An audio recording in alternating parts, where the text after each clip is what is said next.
Et si Harry Potter voulait engrosser toutes les filles de Poudlard pour se créer une armée de mini-Potter?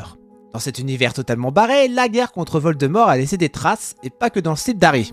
Harry est donc convaincu qu'un nouveau mal surgira un jour. Il développe une théorie aussi brillante que dérangeante. Si une armée peut sauver le monde, alors une armée de mini-moi peut le sauver 2 fois mieux.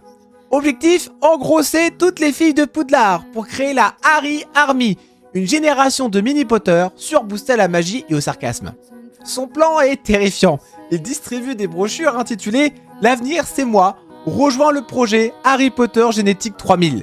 Il installe un bureau d'inscription dans la grande salle, avec des réductions pour les serres d'aigle, parce que les enfants sont statistiquement plus brillants.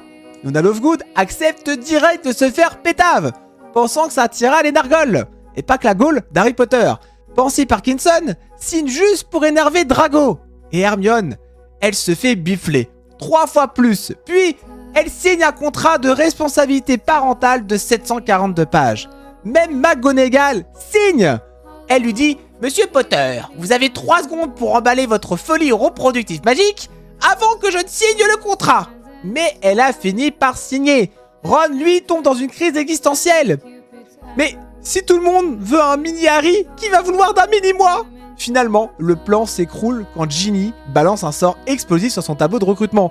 Et que Dobby revient d'entre les morts juste pour hurler « Harry Potter ne doit pas distribuer son grossisson comme des dragées surprises !» Dites-moi ce que vous avez pensé de cette théorie dans les commentaires. Moi, j'aurais adoré voir une armée de mini Potter.